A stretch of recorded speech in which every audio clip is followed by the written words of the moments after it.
नमस्कार दोस्तों, प्रस्तुत है श्रीमद् भागवत गीता का अगला भाग।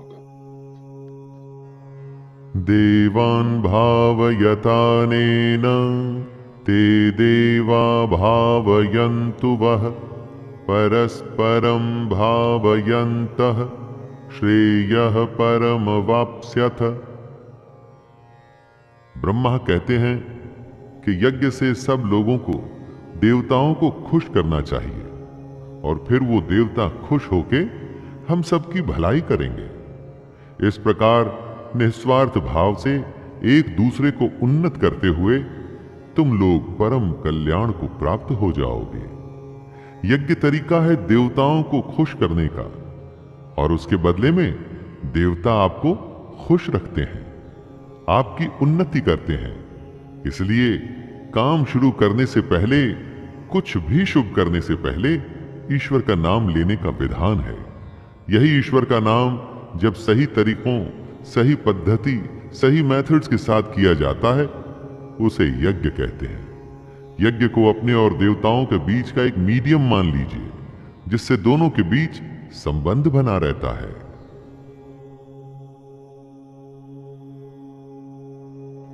इष्टान् भोगान् हि वो देवा दास्यन्ते यज्ञभाविताः तैर्दत्तान् प्रदायैभ्यो यो भुङ्क्तेस्तेन एव सः।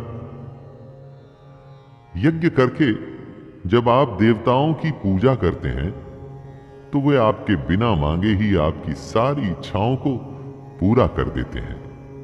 लेकिन जो यज्ञ नहीं करता, उस यज्ञ से देवता को प्रणाम नहीं करता, लेकिन फिर भी अपनी इच्छाओं को पूरा करना चाहता है, उन्हें चोर समझना चाहिए।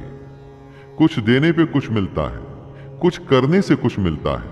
बिना अर्घ्य चढ़ाए, बिना पूजा किए अगर कोई चाहता है कि उसकी मनोकामना पूरी हो जाए, बिना कुछ काम किए अगर कोई सोचे कि उसका काम बन जाए, तो इसे बेईमानी या चोरी ही तो कहा जाएगा।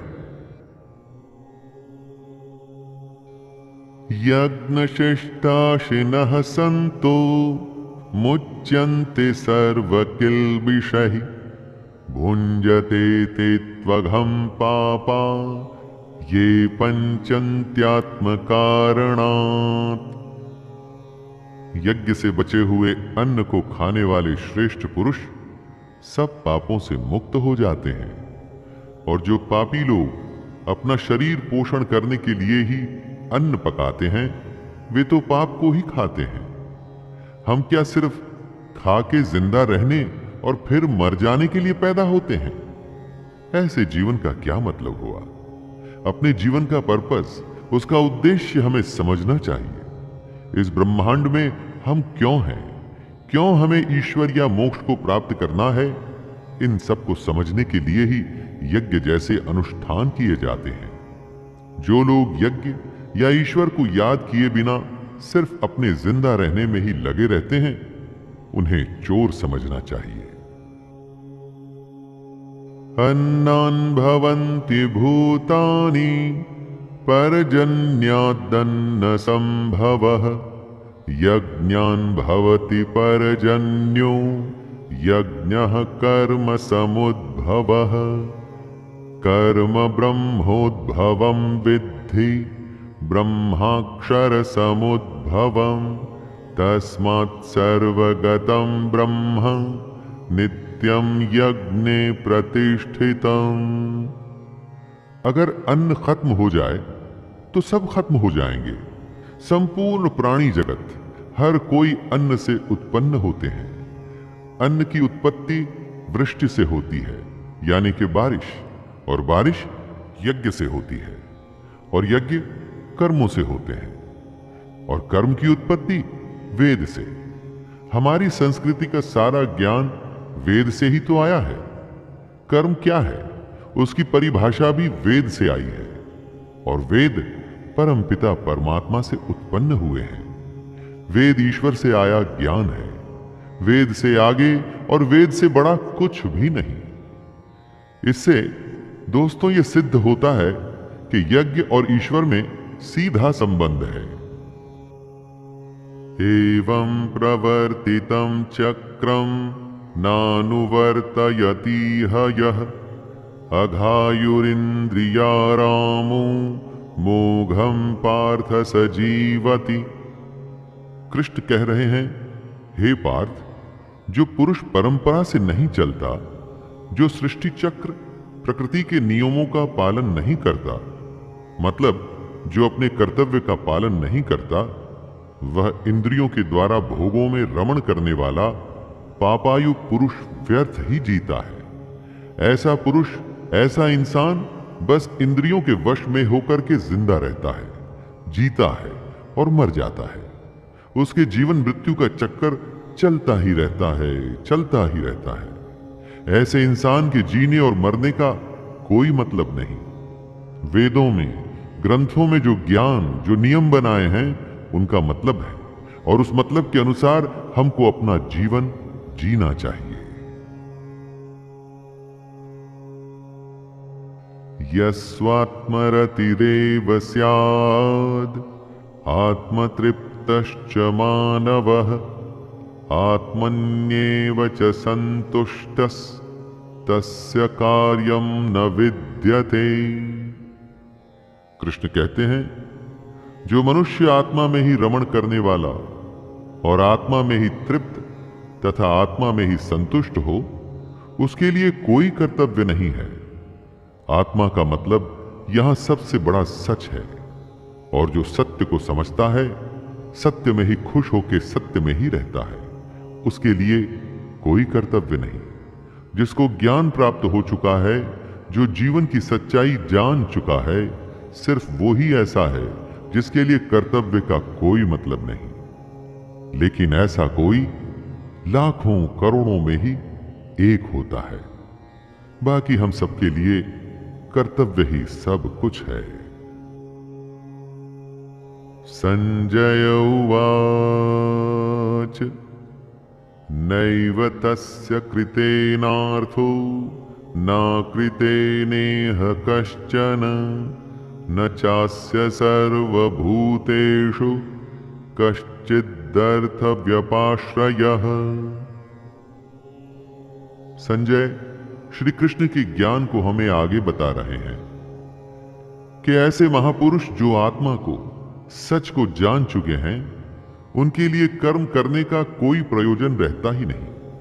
ऐसे महापुरुष कर्म के बंधन से छूट चुके हैं, क्योंकि ये ज्ञानी इस दुनिया और उस ईश्वर को समझ चुके हैं। इनका स्वार्थ से कोई मतलब नहीं रहता।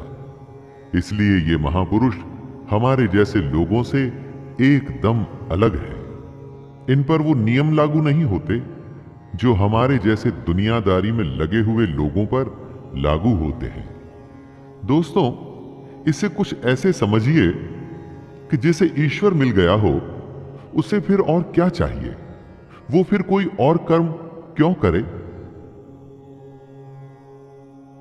तस्मादसक्तः सततं कार्यं कर्म समाचर असक्तो ह्याचरन् कर्म परमाप्नोति पुरुषः। हे अर्जुन, इसलिए तू लगातार आसक्ति, अपनी इच्छा को छोड़कर हमेशा अपने कर्तव्य कर्म को ठीक तरीके से करता रहे। अपनी इच्छाओं को, अपनी कामनाओं को छोड़कर सिर्फ और सिर्फ कर्तव्य को पूरा करने में लग जा, क्योंकि आसक्ति से, लगाव से छूटकर जो भी अपना कर्म करता है, वो मनुष्य परमात्मा को प्राप्त हो जाता है। कर्तव्य का रास्ता आसान नहीं होता। कितनी ही बार हम सबको लगता है कि सब कुछ छोड़कर आराम करें, देर तक सोएं या मेहनत न करें, लेकिन उससे कभी कुछ भी हासिल नहीं होता। ऐसा श्री कृष्ण समझा रहे हैं। कर्मणैव हि संसिद्धिम् अस्थिता जनकादयः लोकसंग्रहमेवापि संपश्यन् कर्तुमर्हसि। बहुत से ऐसे लोग हैं जो कर्म करते हुए ही परम सिद्धि को प्राप्त हुए थे।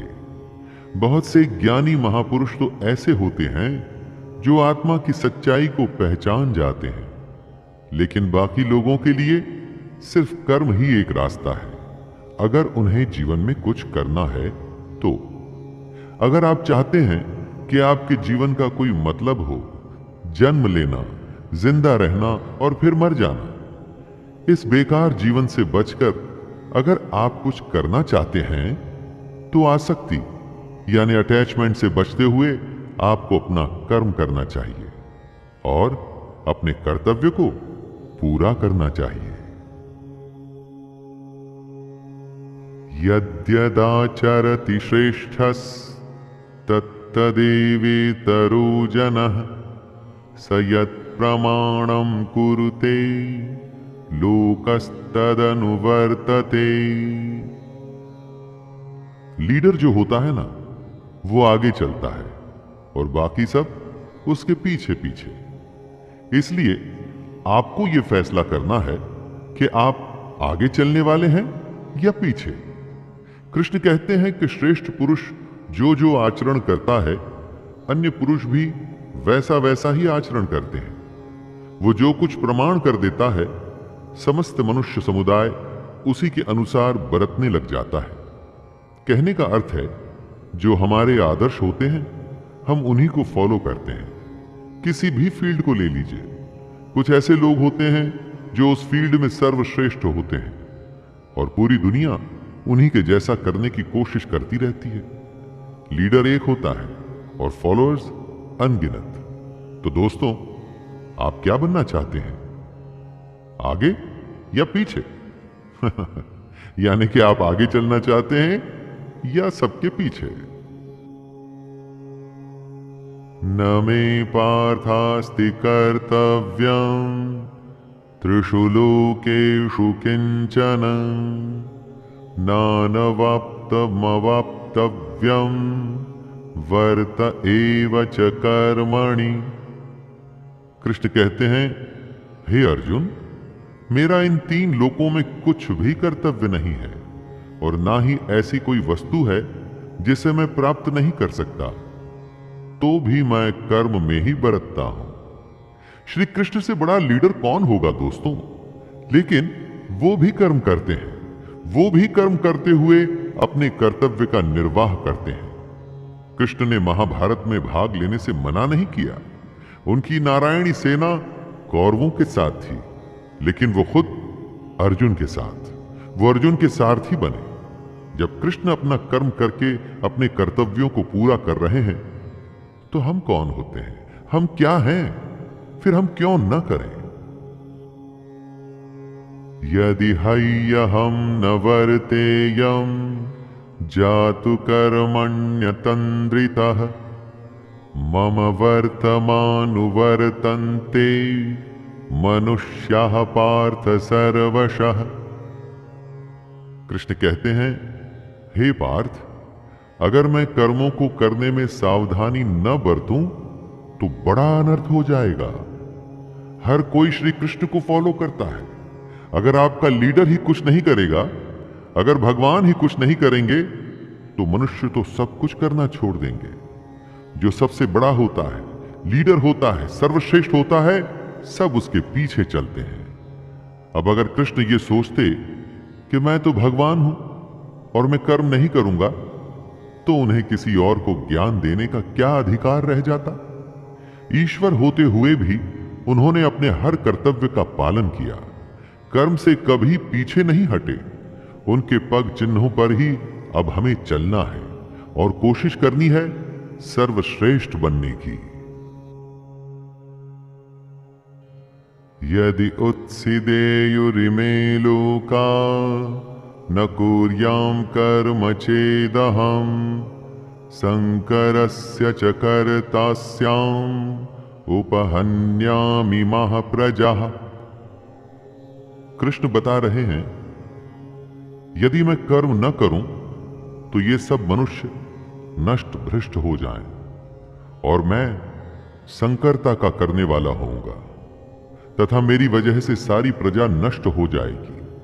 अगर कृष्ण कर्म नहीं करेंगे तो दोस्तों दुनिया खत्म हो जाएगी, मनुष्य नष्ट हो जाएंगे।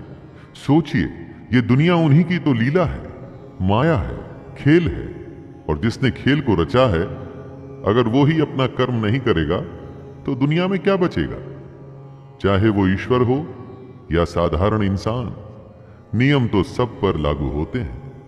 अगर कर्म का नियम है तो वो कृष्ण को भी करना पड़ेगा, और हमें और आपको भी। दोस्तों, अभी के लिए इतना ही। आगे की कथा अगले भाग में। और दोस्तों, अगर आपको मेरा यह छोटा सा प्रयास पसंद आ रहा हो तो कृपया चैनल को सब्सक्राइब करें, वीडियो को लाइक करें और ज़्यादा से ज़्यादा शेयर करें। धन्यवाद। जय श्री कृष्णा।